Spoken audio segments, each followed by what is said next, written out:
Oh, busy month, eh? Hello, Zion here. Out of all the gimmicks Game Freak has put into their games, Mega Evolution is one of the only to be a recurring one in the core games. Having first originated in Pokemon X and Y, it is a powerful power-up triggered with the press of a button.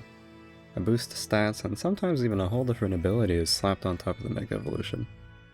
Design-wise, and a bit more relevant to this video, these Mega Evolutions are an exploration and expansion of the concepts behind the base design. Whereas most Mega Evolutions are just the old design but slightly more, others call back to their previous evolutions, and others, primarily newer ones, are deeper, expanding the concept behind the design. One of my favorites, Mega Hawlucha, is a prime example of this. Its entire body bulkens into a buff luchador, donning the sparkly mask and an exaggerated cape that real-world luchadors wear instead of just getting more feathers or something. So join me today as I go over some of my own Pokemon and give them new and improved Mega Evolutions.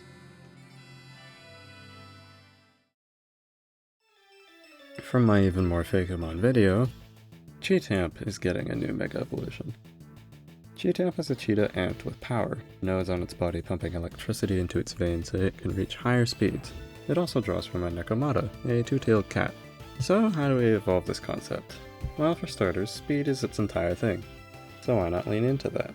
Drawing inspiration from high-speed rockets, I made its first stand on end to resemble lattice fins and a bit like it was burnt as it speeds across the battlefield.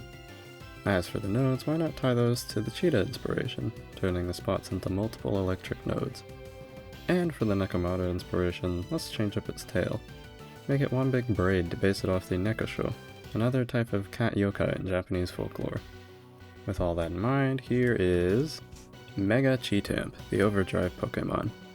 Infused with the power from its trainer's bond, Cheetamp's limit is crushed, allowing it to move at breakneck speeds. The overwhelming power within Cheetamp allows it to move at speeds that cause its face and fangs to burn red hot.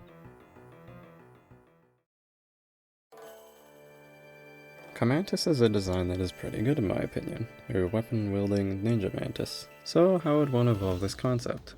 Before I get into that though, I'll talk about its original Mega looks, mostly because they look nothing like the new one. If you watched my Even More Fakemon video, you'll know that Kamantis was originally Confantis, and it had a Mega Evolution. Not particularly impressive, just being one of those more designs, although it helped to solidify the concept going forward.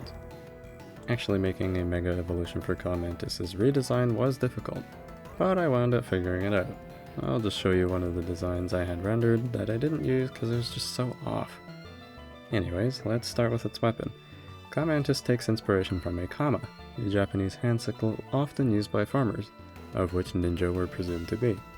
Then what weapon did ninja wield that was mightier than a kama?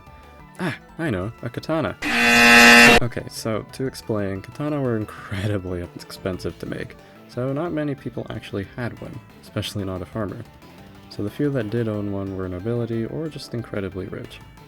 Being rich did not absolve samurai, the #1 users of katana. Most wielded a bow since they were cheap yet incredibly effective.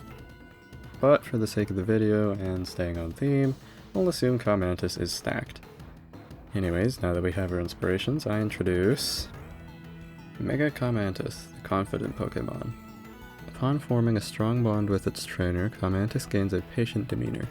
It waits for its opponent to attack before landing a powerful strike. Kamantis' blades have grown exponentially, remaining sharp even as it strikes the most durable materials repeatedly.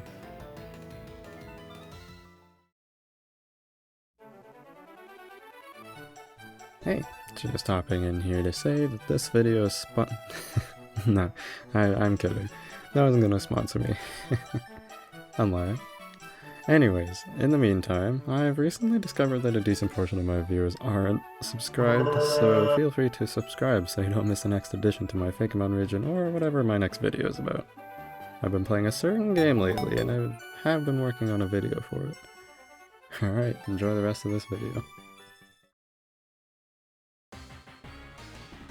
Next from my poison types video is Dokugi, the venomous catfish that terrorizes the rivers. Its entire thematic is based on catfish as a whole, so how am I supposed to grow this design other than making it bigger? Well, let's lean into its poison typing a bit. There aren't many evil fish in Pokemon other than Gyarados arguably, so why not have it be even more so?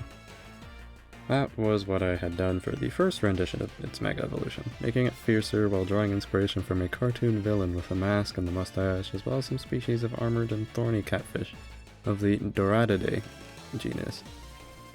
Not to mention this design is partly what had inspired Dokugi's rework. Anyways, with its old design, I liked it quite a lot, so I opted to readjust its colors and posing to make it seem more sinister and more up-to-date with its current design.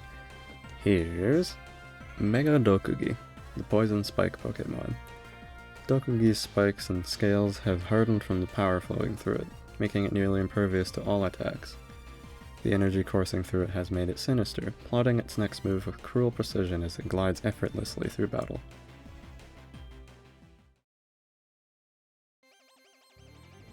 Last, and definitely not least, is Lampreyoss.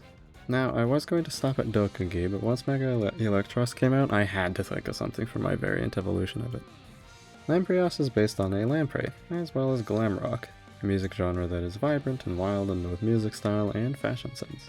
So how would I evolve this concept?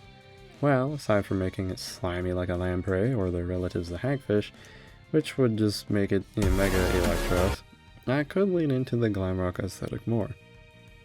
So why not amp up its hair-like fin even more? Give it an even wilder mohawk, and its collar, why not give it two like it's wearing a jacket? And of course its tail could mimic a guitar to give it more of a rockin' vibe. Now I present Mega Lampreyoss, the Venomfish Pokemon.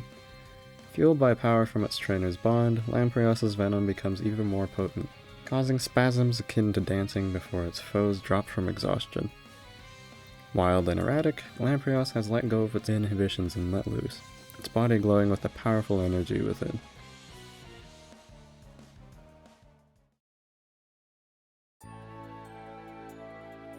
Alright, that'll be it for this video. I hope you enjoyed the various concepts of Mega Evolutions for my Fakemon. Let me know what you think. Should I try Mega Evolving some of my other Fakemon, or maybe do a take on a Mega for one of Game Freak's creations? And who knows, maybe I'll do even more Mega Evolutions in the future. Anyways, as always, stay blessed, and I'll see you in the next video. Woo!